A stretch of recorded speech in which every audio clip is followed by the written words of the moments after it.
Okay, today we're going to set up a 3D composition using general generic type feature, which I've gone over in class with a few of you. It should be a review for most of you at this point, but running through it one more time might help you figure out how to set up a After Effects composition in a way that will be hospitable to three-dimensional objects. I am here at home with my kids, which is an ideal, so I'm going to put on some music, which will hopefully drown out the background a little bit. If you're curious, this is what we're going to be listening to today. So ultimately, the project will look something like this. Just sort of generic 3D type, moves forward, moves out. There's no camera tool here being used. It's purely just position, the light tool, and the type tool. And everything's, of course, three-dimensional. So when you get to these little corners, you can sort of see these sexy extruded three-dimensional objects, and as well as there's like a bevel on the type itself, because I like bevels, right? So you get those little highlights, and that's kind of sexy. Go ahead and close that, and I'm going to go ahead and open After Effects. So we'll do a new composition. The defaults are going to be fine, usually 1920 by 1080, unless you're making this for Instagram or something, which in case if that was the case, you'd probably make it a square, or you'd set it up for story, whatever that would be. Frame rate, 90% of the time, 30 frames per second is perfectly fine. And then I'll set up the duration for 5 seconds. The background color doesn't matter. So as always, just pick a color that you don't mind looking at for a few seconds. That renders us here. So I'm going to select the type tool. I'm going to write down the word type because I'm feeling super creative. And I'm going to set it here in the middle. You'll notice that the axis point is sort of arbitrarily stuck to the almost bottom left corner. And we can move that by hitting the Y key, and then we can move the axis point wherever we want. Another thing that's cool is if you hold down Command while you do that, it'll snap to points of interest. So you could have dead center left, dead center right, top, bottom, whatever, right? And if you go to the middle, it'll go directly in the middle. This will be useful when you start doing transformations like scale, because it'll be stemming from the exact center, which is perfect, instead of trying to eyeball it or do it mathematically here in the coordinates. After we get the type layer set up, we're going to go ahead and right click here, go new solid, and pick a color you like. You could put in the size here, or you could just hit make comp size, which will make it the default size of your composition, which again was 1920 by 1080. Square pixels is fine, and hit OK. Of course, that will cover the type layer, which isn't a big deal. You just have to drag this dude down there. So now we have our type layer, which is chilling right here, and we have our solid background layer, which is right here. I'm going to go ahead and make type layer just a little bit smaller because it seems kind of gigantic, and I am going to make sure that my resolution is at quarter. If your computer is super brand new, it could probably be better, but as soon as you start doing three-dimensional stuff or playing with lights, it's going to be really taxing on your computer in general, so I always kind of preemptively dump it down. I'm going to go ahead and close both these up, and I'm going to select 3D layer here to make both objects 3D. As soon as you do that, you'll notice that you now have 3 transform properties for just about everything, right? Because instead of X and Y, you now have X, Y, and Z.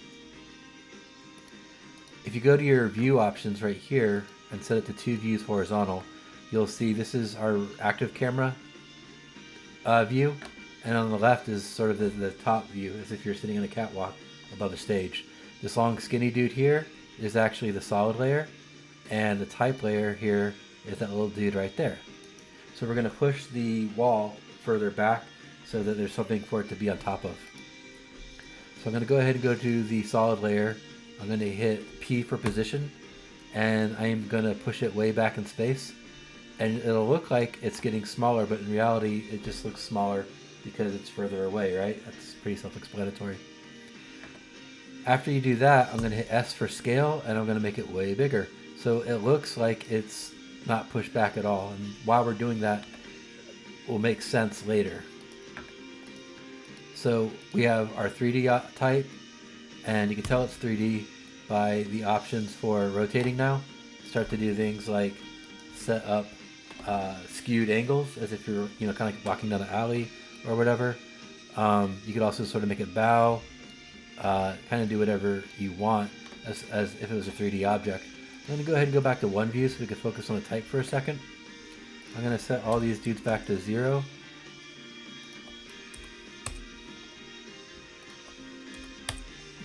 And I'm going to bump up the resolution to full, just so you can see it in all its crisp glory. Now I'm going to go to rotate, and I'm going to rotate it just a little bit, because it'll be helpful to see what we're doing to it effect-wise when we're making it extrude and adding bevels and things like that. So the way to do extrusion and bevels is to open up your type palette and go to material and geometry options. Those are going to be your best friends here. I'm going to go ahead and go to extrusion depth, and you'll see the default is set to 0. So if you drag that dude to as big as you want, it'll start to extrude it, right? That's simple enough. And then pick a bevel you like. If you want a bevel, you don't have to. And hit angular. And 2 is probably fine for this. Then I'm going to zoom out, and you'll notice it's kind of hard to see the dimensionality because everything's the exact same color. So what I'm going to do is I'm going to add a light to this whole thing. So I right clicked over here. I'm going to go new, light. And the default is usually fine, but make sure that things like cast shadows is turned on.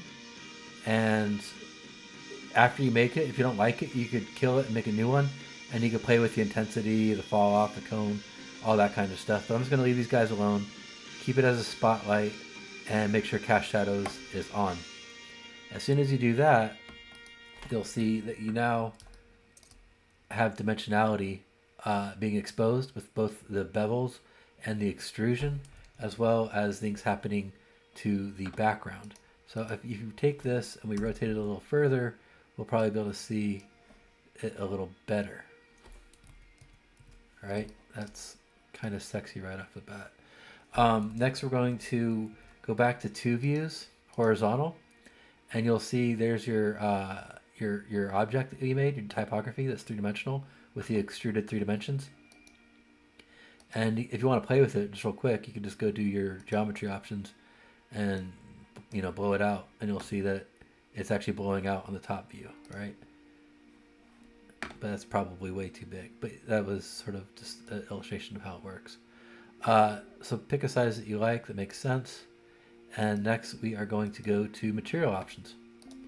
So I'm going to go to material options, and I'm going to turn on cast shadows. The default is cast shadows off. When you do that, it'll set up a situation where the light will create a shadow from the 3D object right there, which is freaking awesome. And when you rotate this dude, you'll see that the shadow will move with it, right?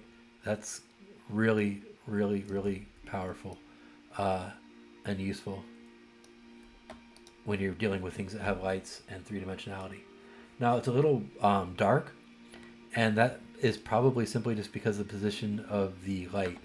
So if you go back to your light here, you'll notice that you could have all the same transform properties any object in After Effects has. So if you move it forward, we're going to get more of like a pinpoint here. And you can see how slow it's running at full, right? It's kind of getting brutal. Or we can move it back, and it'll get lighter.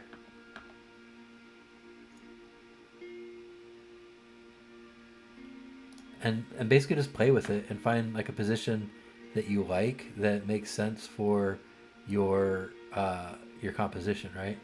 Or what your goals are in making this thing. You could also turn on keyframes for any of these transform properties, just like you can in anything else in After Effects. I'm going to go ahead and dumb this thing down to 1/4 again because it's being really taxing on the computer. And then I'm going to turn on position here, and I'm going to scrub forward to the halfway point, and then I'm going to move it up, and then I'm going to scrub forward to the end, and I'm going to move it back down again. And if you hold down shift while you do it, it'll go a little faster, which is kind of cool. So I'm going to go back to the beginning and hit play, which will take a little while to render, even though it's at 1/4 view. But as that's rendering, you can see that the shadow is moving with it.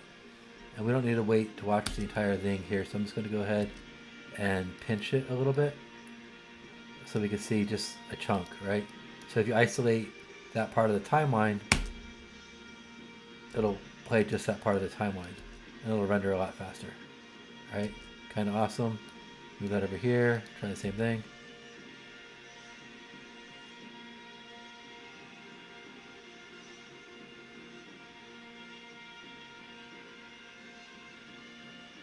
Alright, so you can see that the light's moving along with the object and causing the shadow to move with it, which is kind of perfect. Next I'm going to go to the type layer and we'll just play with all of it.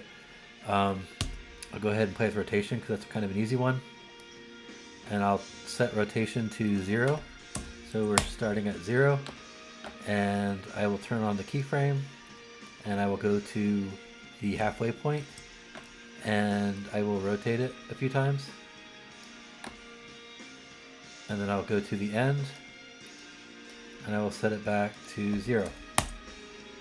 So we should have 3 keyframes in here now.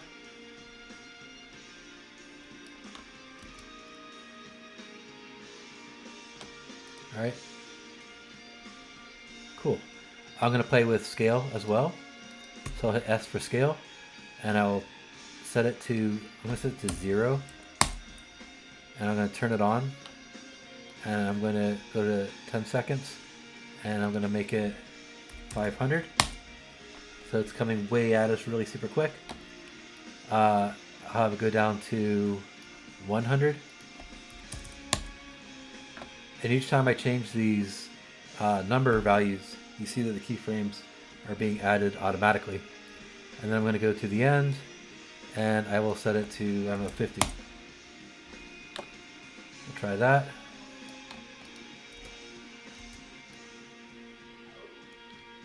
So it's coming in, getting really super close, and going away. The whole time, the shadow is moving with it. Sometimes you can play with it even further and add the transform properties to the light, which we did with the position, but we could take it a little bit further. So the light is moving along orientation-wise, just to add another effect to it. Too far.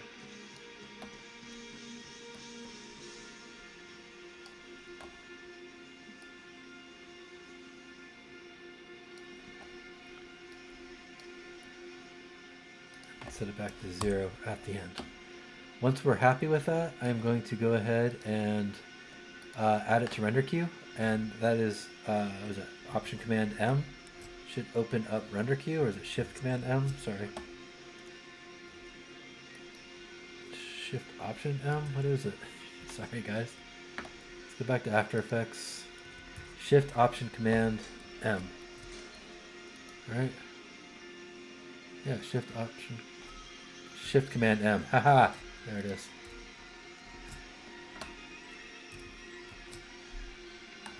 Option Command M. Sorry about that. That sucked.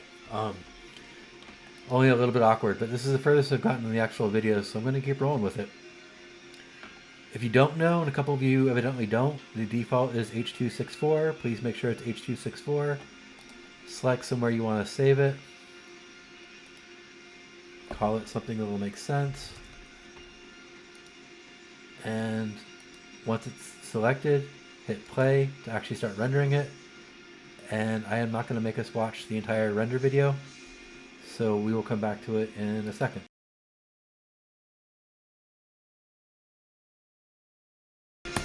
Alright, so 400 hours later, we have our 5-second video. If you have a check mark right here, that means it's successfully rendered. If you click here, it'll pull you up in the Finder exactly where it is, which is right here. Double click on that bad boy, and it should look like this.